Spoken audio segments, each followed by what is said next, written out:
Yo, bienvenue sur 100% Attraction. Moi, c'est Edouard T et ça, c'est Vipo. Et salut à tous. Il me semble qu'on est déjà le 9 décembre. Est-ce que c'est vrai? Ah, si c'est vrai, ça va hyper vite, hein. On a même changé ici de setup, là, de visuel. Maintenant, on est sur une table. Ouais, mieux quand même, hein. Par contre, on va toujours faire la même chose. On va faire le tournoi des parcs d'attractions. On vous a demandé de voter sur Instagram. Quel est votre parc d'attractions préféré? Les résultats. C'est le deuxième tour. C'est déjà les huitièmes de finale. Et en parlant du deuxième tour, j'ai deux petits œufs dans mon calendrier de l'avant. Ça tombe bien. Duel d'aujourd'hui. Deux parcs qui ont gagné déjà leur premier duel. Walibi Belgium contre le Puy du Fou. Oh là là. Alors Walibi Belgium, le Puy du Fou, des parcs qui n'ont rien à voir. D'un côté on a un parc de spectacle et d'un autre on a un parc plutôt qui se veut attraction avec des coasters. Et parmi ces attractions, j'ai envie de citer Conda, un coaster fabriqué par Intamin, une toute nouveauté, hein, il vient d'ouvrir. Sa particularité, il n'y a aucune inversion, malgré qu'il y ait une figure qui soit un Cobra Roll. Donc un Cobra Roll, normalement, c'est une figure qui fait deux inversions. Et là, il n'y en a pas. En fait, le train, il va se remettre à l'endroit avant de passer à l'inverse. C'est un inverting Cobra Roll, hein. Je crois même que c'est l'un des premiers. Oui, c'est le premier.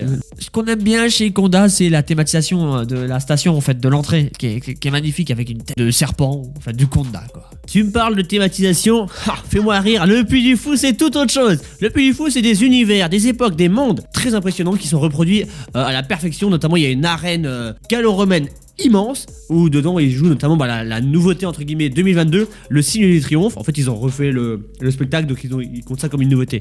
Les spectacles, on en parle, il y en a 17 plus la ciné-cénie, on le met à part parce que c'est un peu comme un deuxième parc. Parmi les 17 spectacles, notre petit coup de cœur, les amoureux de Verdun. Nous on est un peu les amoureux des amoureux de Verdun. C'est un Walkthrough qui se passe dans les tranchées pendant la première guerre mondiale. Il y a des vibrations, il y a de la fumée, des explosions, il y a tout ce qu'on aime. Nous il y a tout ce qu'on aime. L'histoire est très bien écrite et très bien expliquée en fait. Quand on est dans l'aventure, tu vois, quand on est dans le parcours, c'est vraiment une aventure et on s'y croirait quoi, on croirait dans les tranchées quoi. Et on vit avec eux ce qu'ils ont vécu. 33 € pour vivre cette expérience honnête pour le meilleur parc du monde. Voyons voir si le meilleur parc du monde a su gagner ce duel face à quand même Walibi Belgium qui est un parc avec beaucoup d'attractions sensationnelles. Peut-être le premier parc de Belgique. Les résultats sont plutôt serrés. Il y a une victoire à 65% pour notre Vendéen préféré, le Puy du Fou, qui remporte donc ce duel et qui ira donc en quart de finale. J'espère qu'il ira plus loin parce que c'est un parc que j'aime beaucoup. Alors que Walibi Belgium lui est évincé du tournoi et on ne le verra plus. On le reverra peut-être une fois. Ce qui est sûr, c'est que nous, on se verra plusieurs fois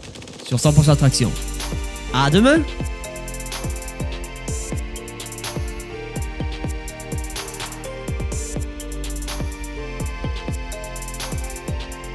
Pauvre Conda quand même.